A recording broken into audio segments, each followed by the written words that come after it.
하나님의 청지기로서 갖추어야 될 그 몇 가지 덕목에 대해서 더 좀 생각해 보도록 하겠습니다. 그래서 지난 시간에 공부했던 내용을 잠시 상기시켜 드리면 청지기 그 내적 태도에 대해서 세 가지로 말씀을 드렸는데요.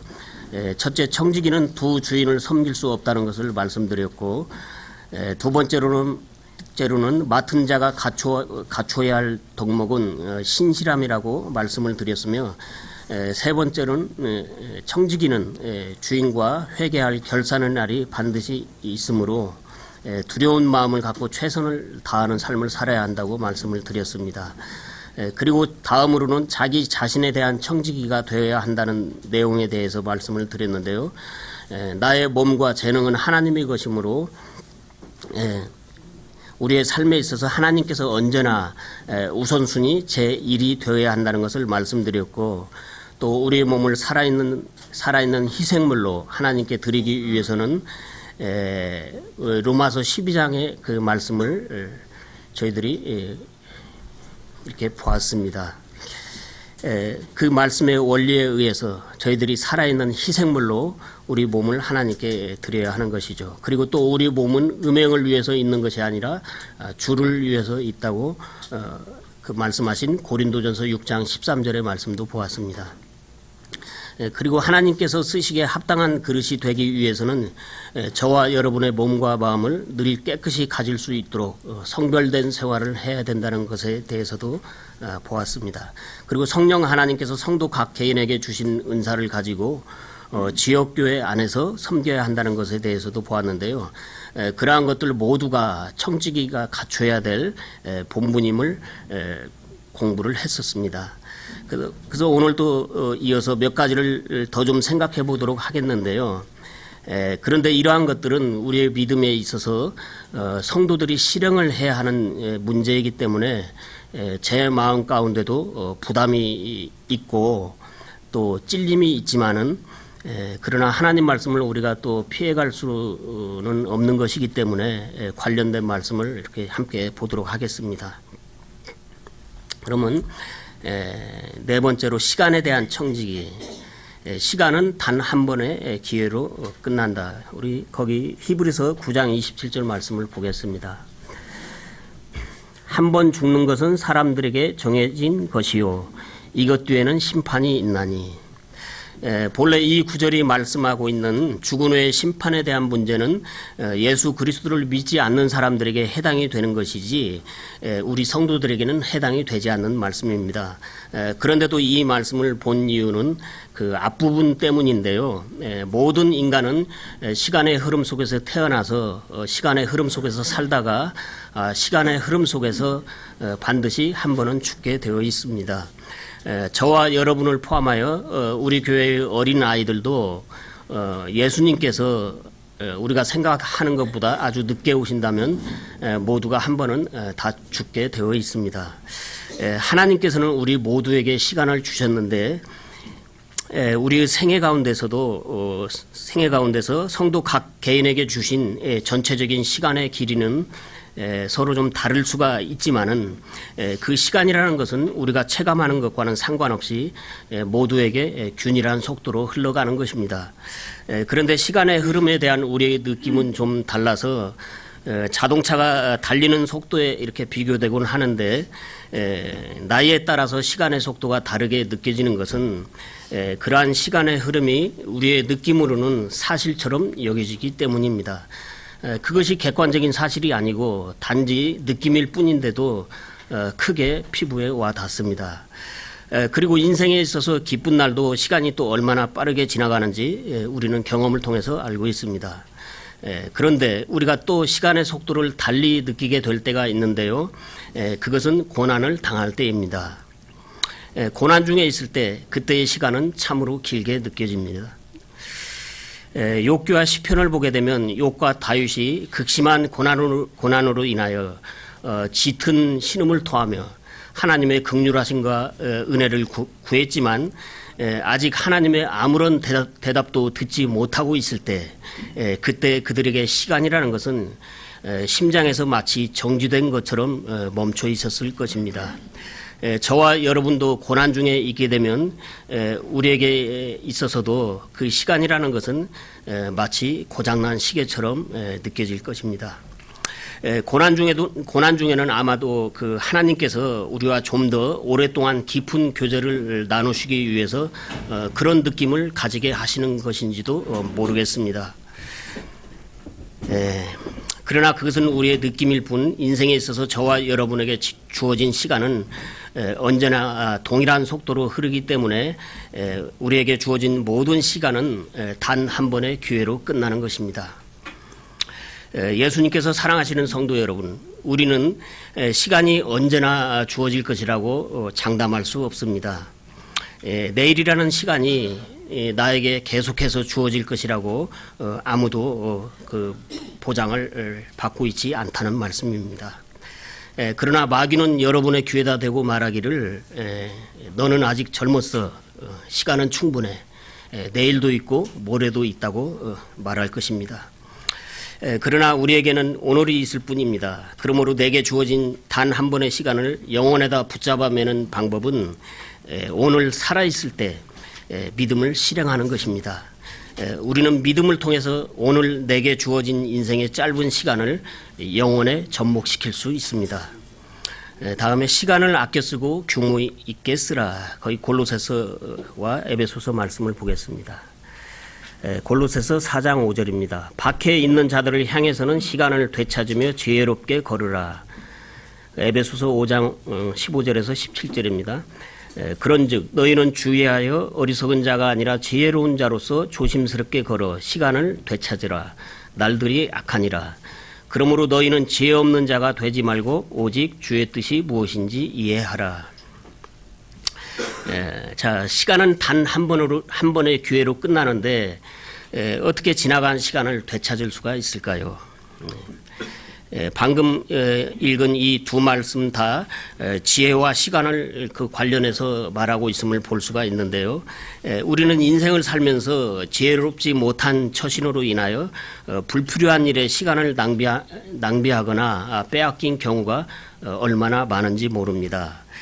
그렇게 잘못 사용한 시간들을 벌충하기 위해서는 이제부터라도 지혜롭게 행함으로 시간을 아껴서 의미 있고 보람된 일에 시간의 비중을 높이는 방법밖에는 없습니다.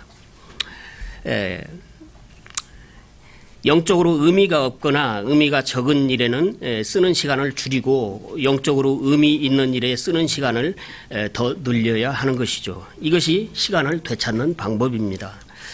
그래서 옛날에 군대 생활을 할 때는 시간을 효율적으로 사용하는 것을 잘 배웠는데요.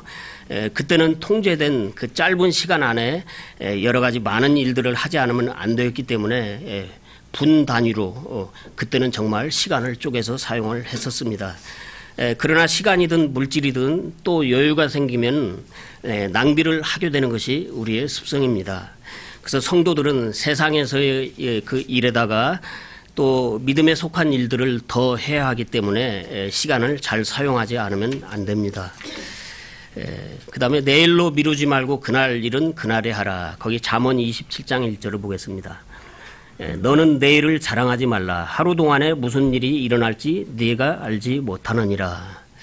예로부터 시간에 대한 그 중요성은 세상의 현자들도 많이 이야기했습니다. 그래서 내일 일을 자랑하지 말라. 내일은 어떤 방해가 있을지 모르기 때문이다. 뭐 이런 말도 있죠.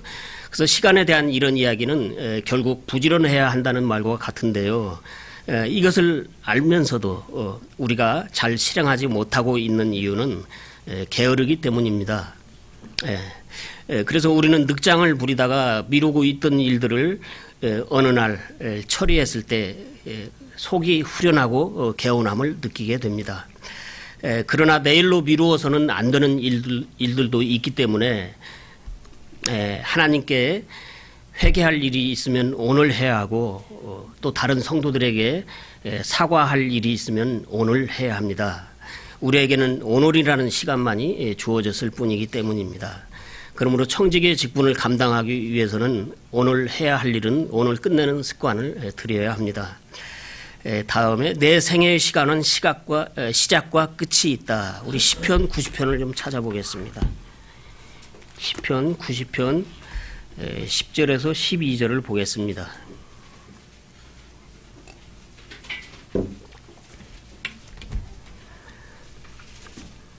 우리 햇수의 날들이 70년이요 강건하면 80년이라도 그 햇수의 유력은 수고와 슬픔뿐이니 그 유력이 곧 끊어짐에 우리가 날아가 버리나이다. 누가 주의 분노의 능력을 아나이까? 주의 진노는 주의 두려우심과 꼭 같으니이다. 그런즉 우리에게 우리의 날수 세는 것을 가르치사 우리가 지혜에 이르도록 우리의 마음을 쓰게 하소서. 이 말씀 역시 시간과 그 지혜를 관련해서 말씀하고 있죠. 그래서 이 말씀은 시간을 그 헛된 일에 쓰지 말라는 강한 경고의 말씀이기도 한데요. 사람들은 한 해가 저물어가는 연말이 되면은 지난 시간들을 되돌아보고 또 다가올 새 해에 대해서 새롭게 희망을 가져보기도 합니다. 그래서 사람만이 날이 바뀌고 달이 바뀌고 해가 바뀌는 것을 아는 존재입니다. 그래서 시간의 중요성에 대해서 모르는 사람은 없을 것입니다. 그래서 젊은 시절에는 시간이 참 더디게 가는 것 같습니다. 그러나 세월은 빨라서 나이를 먹게 된 우리의 몸은 어느덧 한 군데씩 고장이 나기 시작하면서 점차적으로 기능이 줄어듭니다. 그래서 까만 머리에 윤기가 나던 젊고 그 건강했던 시절이 바로 엊그제 같은데 그 짧았던 시절은 다시는 돌아오지 않는 것입니다. 그래서 젊은 시절을 헛되지 않게 보내야 합니다. 시편 90편은 모세의 그 기도가 기록된 내용인데요. 여러분도 아시듯 모세는 120세까지 살았습니다. 그런데 모세는 왜 우리 횟수가 70에서 건강하면 80년 정도라고 말씀하고 있을까요? 그것이 그 시대로부터는 이 땅 위를 살아가는 인생들에게 허락된 날들이기 때문입니다. 모세는 이스라엘 백성들을 이집트에서 구출하기 위해서 그리고 그 백성들을 가나안 땅으로 들이도록 하는 데 쓰시기 위해서 다른 사람 같으면 인생을 마감해야 할 나이인 80세 때 하나님께로부터 부르심을 받았기 때문에 그가 임무를 수행할 수 있도록 하나님께서는 특별히 40년이라는 시간을 더 주신 것으로 우리는 생각할 수가 있는데요. 모세의 인생에서 광야에서 이스라엘 백성들과 공적으로 산 이 40년을 빼면 그도 개인적으로는 사실 남들과 같은 80년을 산 것이나 마찬가지입니다. 그러나 모세의 인생의 가치는 개인적으로 산 80년에 있는 것이 아니라 광야에서 공적으로 산 40년에 있습니다. 그러므로 저와 여러분도 우리가 살아온 또 앞으로 살아가게 될 공적인 삶, 그러니까 믿음 안에서 청지기로 주님을 위하여 온전한 마음으로 주님을 섬긴 시간은 과연 얼마나 될지 우리는 우리의 진정한 날수를 헤아려 볼 줄 알아야 합니다. 그래서 이 땅 위에서 청지기에게 주어진 시간은 주님을 위해서 일할 수 있는 시간입니다. 우리 그 안식할 시간은 아직 아닌 것이죠. 그래서 청지기는 자신에게 주어진 시간 동안에 일을 해야만 합니다. 그래서 지난주에 공부한 그 5달란트와 2달란트를 받은 종들은 주인이 오기 전에 자기들이 어느 정도 먼저 셈을 해놓고 주인이 와서 셈을 하자고 했을 때 각각 이익을 남긴 것에 대해서 보고를 함으로써 주인으로부터 칭찬을 받았습니다. 그들은 자기들에게 주어진 그 날들의 수를 세는 것을 안 지혜로운 종들이었기 때문에 주어진 시간에 주인이 맡긴 것으로 주인의 이익을 창출하기 위해서 열심을 다해 일한 청지기들이었던 것입니다. 그 다음에 우리는 복음에 대한 청지기입니다. 그래서 모든 성도들에게 복음이 위탁되었습니다. 그래서 마태복음 28장을 보겠습니다. 마태복음 28장 19절에서 20절입니다.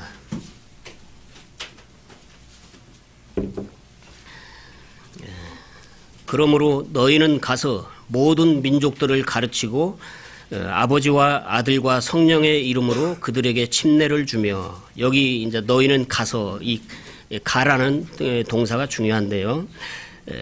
20절입니다. 무엇이든지 내가 너희에게 명령한 모든 것을 그들에게 가르쳐 지키게 하라.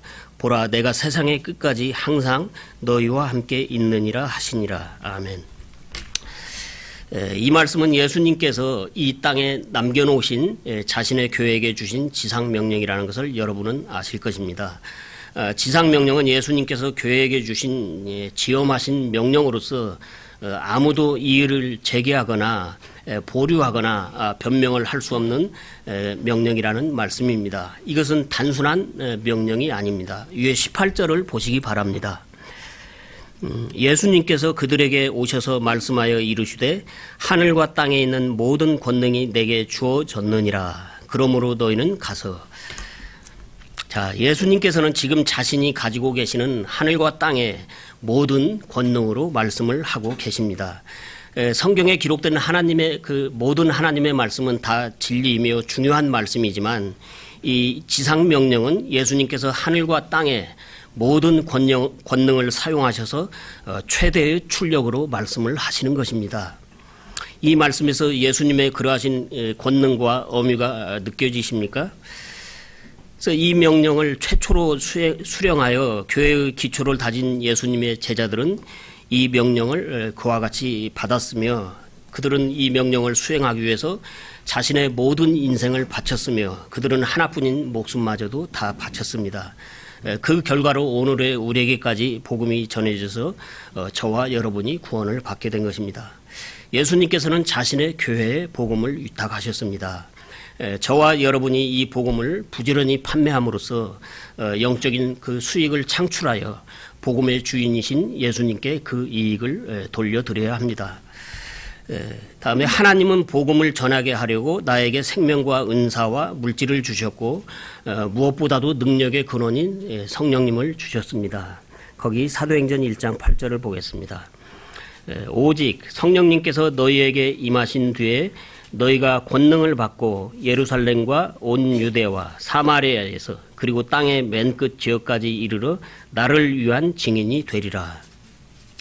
예수님께서 지상에 계실 때는 그 70명을 따로 세우시고 그들을 둘씩 짝지어 보내시며 보라 내가 너희를 보내는 것이 어린 양을 이리들 가운데로 보내는 것과 같도다라고 말씀을 하셨는데 그때는 믿는 개인에게 성령님께서 충만히 성령님이 임하시기 전이라서 예수님께서 그런 우려를 표명하신 것입니다. 그러나 오순절을 필두로 하여 드디어 성령님께서 충만히 임하셨습니다. 그래서 성령이 그 충만히 임하기 전과 그 후의 사도들을 보시기 바랍니다. 성령님이 임하시기 전에는 커다란 그 상실감과 무력감에 빠져있던 그들이 성령 충만을 입은 후에는 얼마나 담대한 마음으로 예수님께서 부활하셨다는 것을 전했습니까? 사도행전 4장 13절을 좀 보겠습니다. 사도행전 4장 13절에서 20절입니다.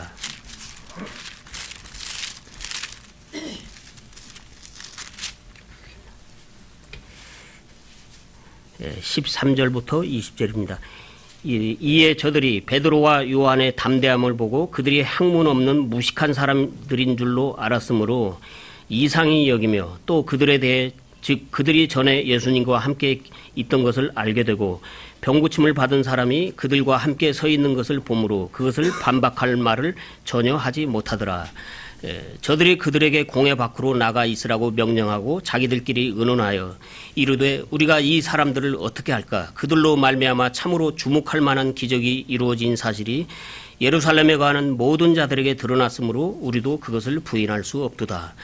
다만 그 일이 백성 가운데 더 널리 퍼지지 못하도록 우리가 그들을 엄히 위협하여 그들이 이제부터는 이 이름으로 아무에게도 말하지 못하게 하자 하고 그들을 불러 그들에게 예수님의 이름으로 결코 말하지도 말고 가르치지도 말라고 명령하니라. 그러나 베드로와 요한이 그들에게 응답하여 이르되 너희 말을 듣는 것이 하나님의 말씀을 듣는 것보다 하나님의 눈앞에서 옳은지 너희가 판단하라. 우리는 우리가 보고 들은 것들을 말할 수밖에 없노라 하니라. 당대에 학식 있는 유대의 그 지도자들을 완전히 압도하며 그들을 책망하고 훈계하는 놀라운 일이 벌어진 것입니다. 저와 여러분에게도 그 동일하신 성령님께서 계십니다. 그래서 시대의 상황은 변했지만은 우리가 성령 충만을 입고 도전을 하면 지금도 성령님께서는 우리의 입술을 통하여 예수 그리스도에 대해서 말하게 하십니다.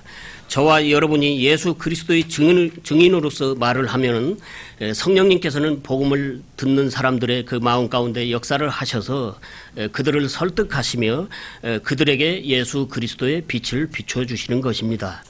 그러므로 우리가 불신자들에게 직접적으로 복음을 전하는 일은 청지기의 일 중에서도 가장 하이라이트에 속하는 일인 것입니다. 다음에 모든 성도들은 복음에 빚진 자이다. 거기 로마서 1장 14절에서 16절을 보겠습니다. 나는 그리스인이나 바바리인이나 지혜 있는 자나 지혜 없는 자에게 다 빚진 자니라. 그러므로 내 안에 있는 분량대로 나는 또한 로마에 있는 너희에게 복음을 선포할 준비가 되어 있노라.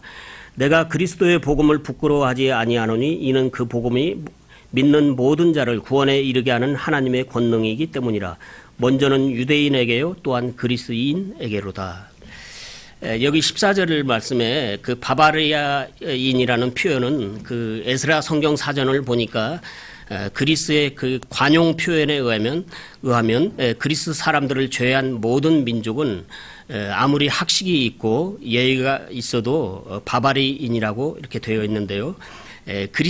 그리스인이 아닌 바바리인은 그러니까 아무리 뛰어나도 그리스 사람으로 포용하지 않았다는 것인데요.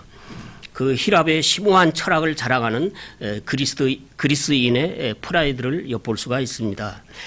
그런데 여기서 사도 바울이 그런 그리스인들이 좀 낮추어 여기는 바바리인이나 또 지혜가 있는 자나 지혜가 없는 자나라고 그들을 함께 묶어서 표현을 하고 있는 것은 이스라엘의 입장에서 보면은 그들은 그저 다 이방인에 불과하므로 사도 바울은 예수 그리스도께서 자신을 그런 이방인에게 이렇게 보내셨다는 것을 알기 때문에 그런 이방인이지만은 그들을 향해서도 자신이 복음의 빚을 진 자라고 말하고 있는 것입니다.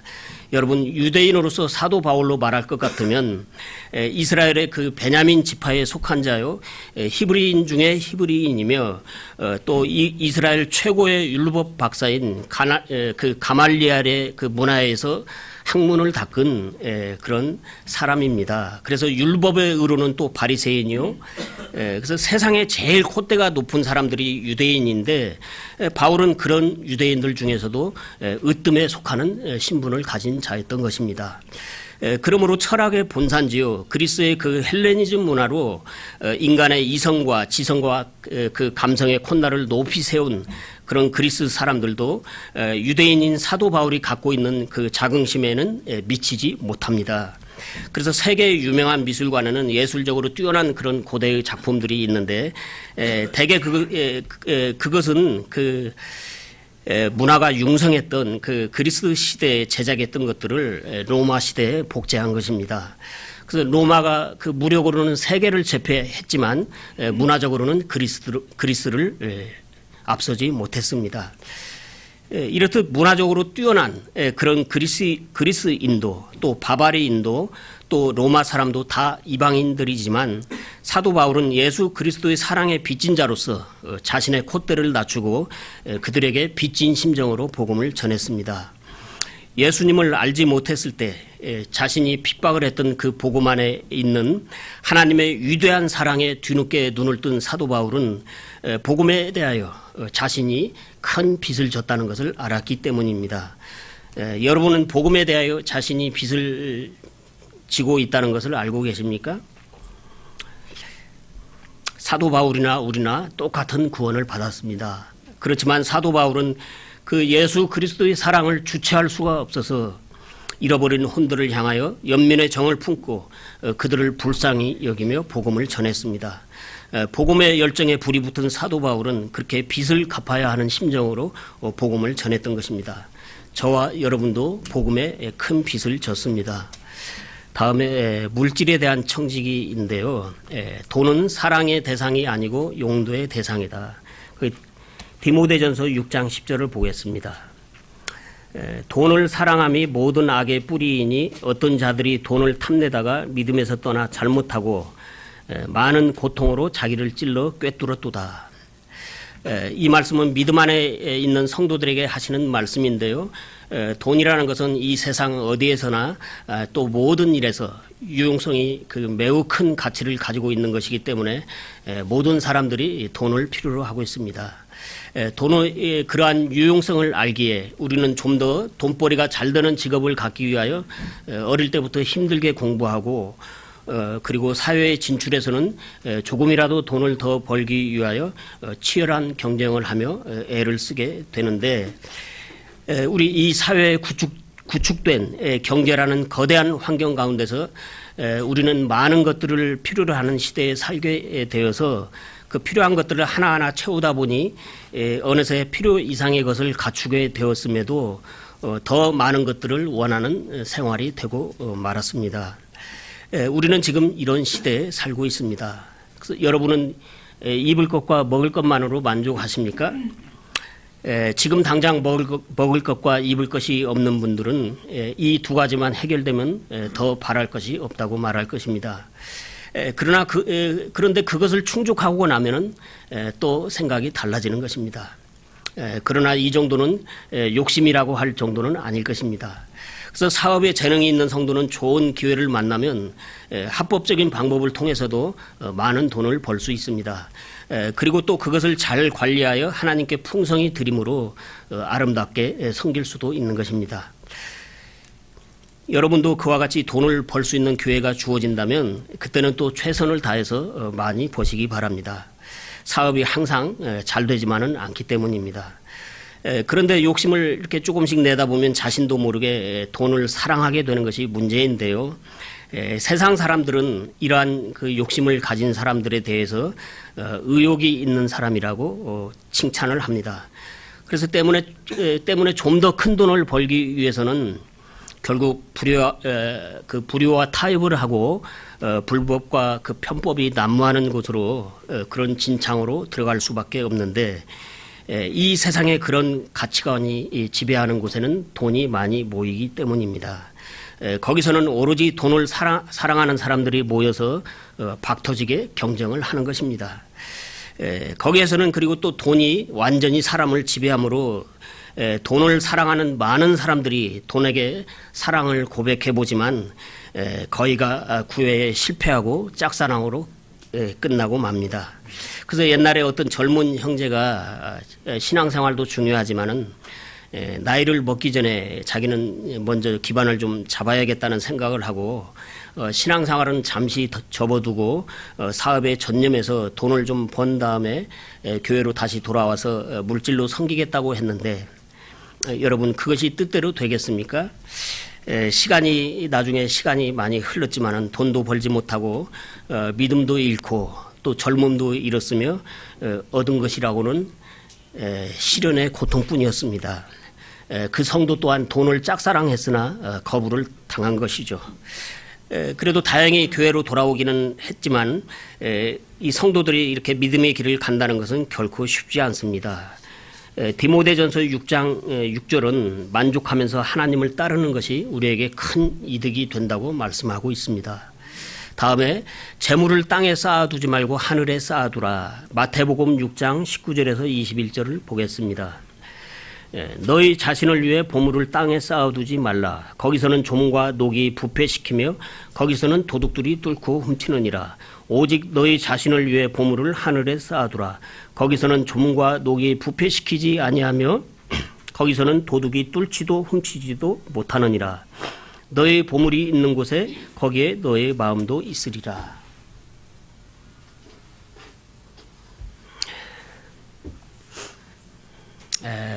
이 말씀은 일단 그 경제적으로 그리 궁핍하지 않은 사람들에게 해당이 되는 말씀으로 다가오는데요.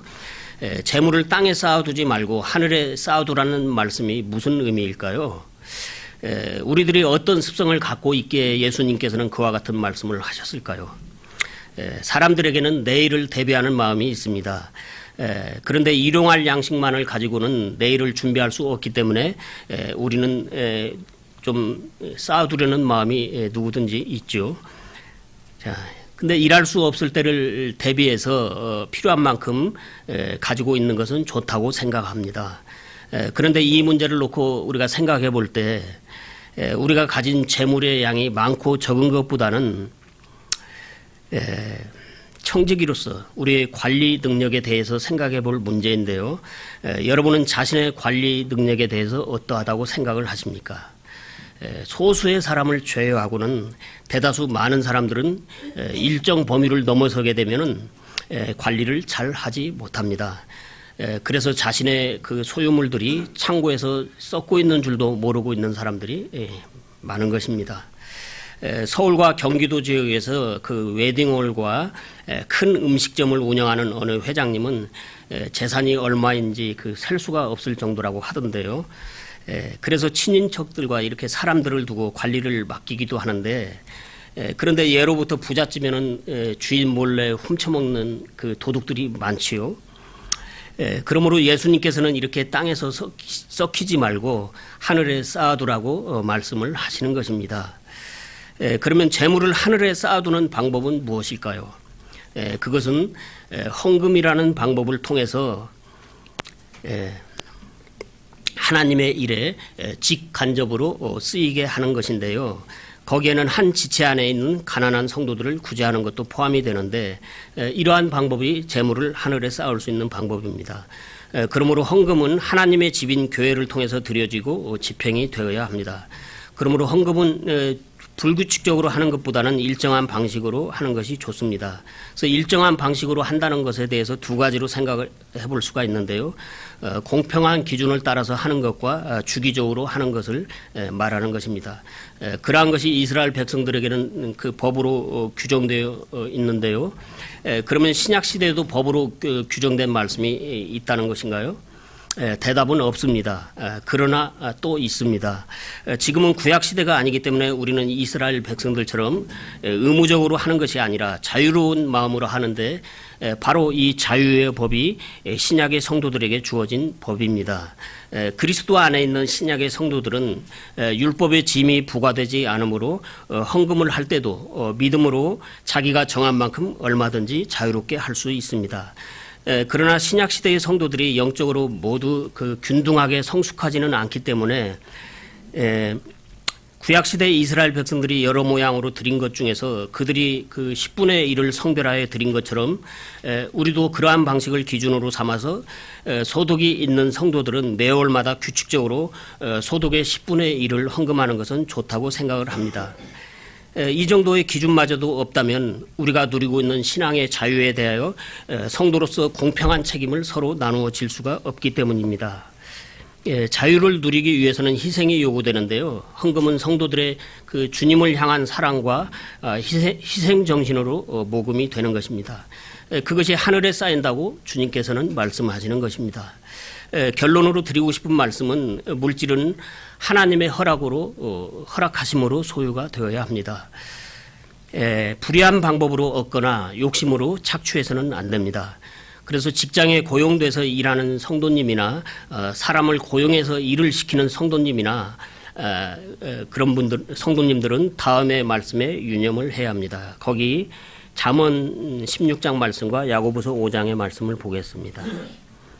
잠언 16장 2절과 8절의 말씀입니다. 사람의 모든 길이 그의 눈에는 깨끗하나 주께서는 영들을 달아보시느니라. 적게 가지고도 의의가 있는 것이 많은 소득을 가지고도 올바름이 없는 것보다 나으니라. 야고보서 5장 4절입니다. 보라, 너희 밭에서 곡식을 거둔 품꾼들의 품삯 곧 너희가 사기쳐서 숨겨둔 품삯이 소리를 지르며 곡식을 거둔 자들의 울부짖음이 만군의 귀에 주의 귀에 들어갔느니라. 고린도 그 다음에 고린도후서 9장에는 신약의 성도들이 감당해야 할 헌금의 원리에 대해서 말씀을 하고 있는 장인데요. 우리 고린도후서 9장을 좀 찾아보겠습니다.